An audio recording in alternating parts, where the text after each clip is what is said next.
Pastor John, aqui está a pergunta de hoje, ó. Meu nome é Jennifer. Tem uma pergunta sobre complementarismo.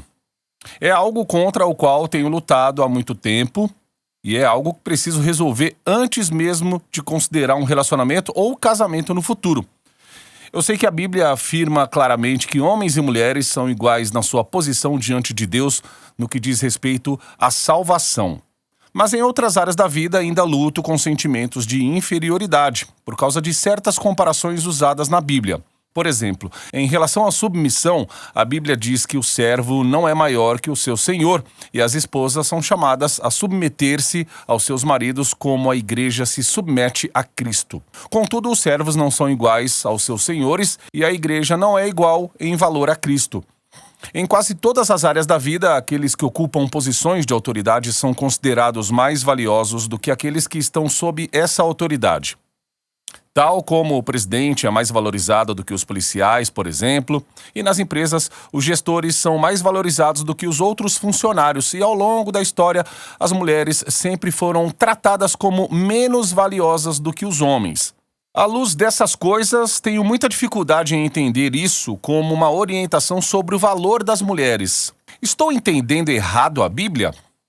Quero abordar os dois tipos específicos de textos que preocupam Jennifer daqui a pouco, mas primeiro fazer uma afirmação geral sobre a superioridade e inferioridade. Penso que na maioria das vezes estamos tão ansiosos por dizer o que é apropriado sobre a igualdade que ignoramos as desigualdades óbvias que existem entre homens e mulheres. Então, como devemos falar sobre isso? Estou pensando em coisas como, em geral, os homens são fisicamente mais fortes, de modo que nas Olimpíadas, na maioria dos eventos, homens e mulheres não competem entre si. Ou coisas como mulheres sendo superiores em cantar soprano, ou em ter filhos ou amamentar crianças. E o meu palpite é que se a objetividade fosse possível ao olharmos para essa questão, o que nos nossos dias politicamente corretos eu não creio que seja, mas se a objetividade fosse possível, haveria inúmeros estudos sobre diferenças psicológicas, diferenças de comunicação, na observação dos fatos, diferenças emocionais entre homens e mulheres em geral, que em algumas áreas dariam vantagem às mulheres e em outras áreas dariam vantagem aos homens. Acho que esses estudos provavelmente foram feitos e enterrados porque seriam ofensivos, talvez. Não sei, mas essa é a minha opinião. Aqui está a minha conclusão teológica sobre este assunto.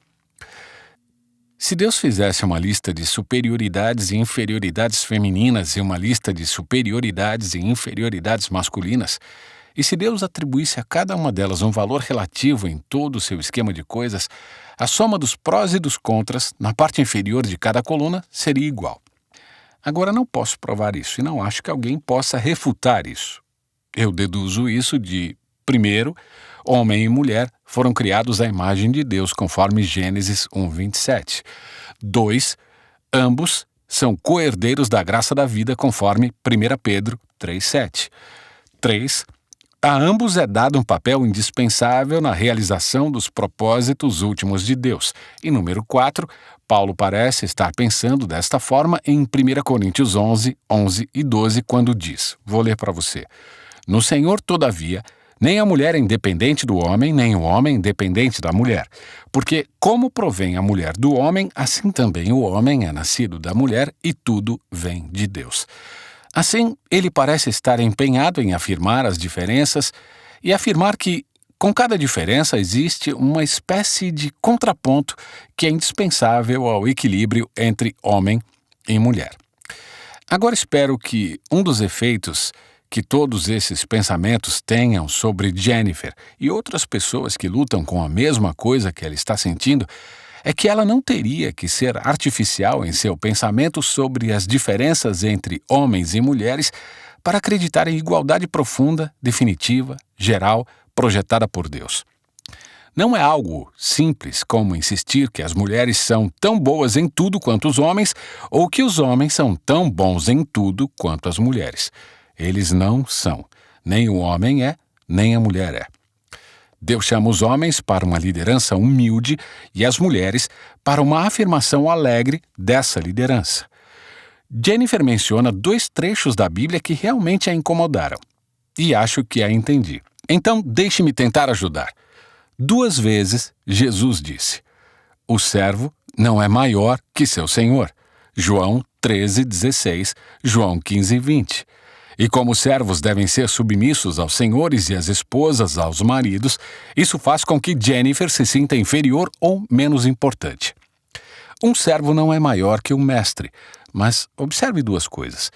Primeiro, os servos podem de fato ser maiores que seus senhores em muitos aspectos. Podem ser mais fortes, mais inteligentes, mais sábios, mais gentis, mais diligentes. E Jesus sabia disso tão bem quanto nós.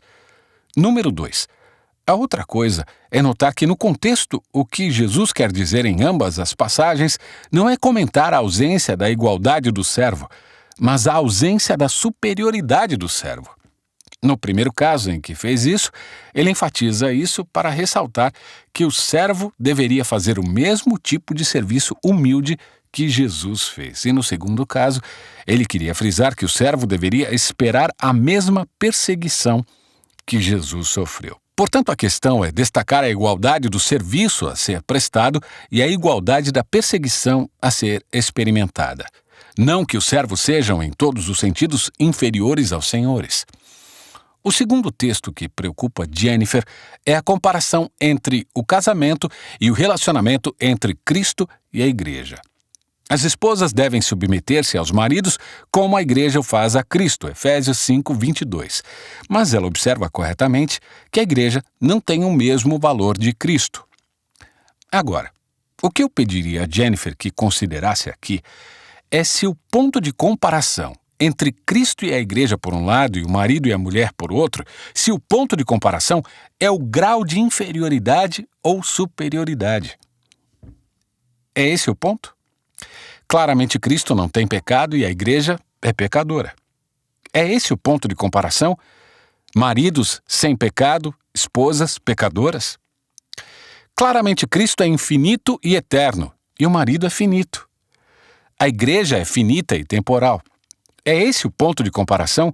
Maridos infinitos, esposas finitas? Temos que ser muito cuidadosos com analogias ou comparações para não assumirmos um ponto de comparação que não é o ponto de comparação que está sendo mostrado na Bíblia. Agora, eu diria que o ponto de comparação entre Cristo e a igreja, marido e esposa, neste texto, é que devido à criação e ao desígnio de Deus para ela, Gênesis 2:24, é citado aqui mesmo em Efésios 5:31. O ponto de comparação é que a masculinidade e a feminilidade maduras e piedosas são de tal natureza que ambos experimentam um senso de adequação, capacidade de servir e complementaridade nos papéis da masculinidade como liderança humilde, proteção e provisão, e da feminilidade como uma afirmação alegre dessa liderança e parceria com o homem no uso de seus dons para realizá-la. E se essa aptidão reside em alguma superioridade ou inferioridade, não precisa estar implícito neste texto sobre maridos e esposas. Eu não acho que isso esteja implícito neste texto bíblico. Então, oro para que Deus dê a Jennifer, e tenho certeza de que há muitos que sentem o que ela sente, uma maravilhosa sensação de paz em que ela é em Cristo, com todas as coisas gloriosas que estar em Cristo implica para o cuidado que Deus tem por ela, pelo seu valor em Cristo e a herança que Deus a prometeu. E oro para que ela considere o ensino da Bíblia sobre a masculinidade e a feminilidade como libertador e satisfatório, e não como algo perturbador.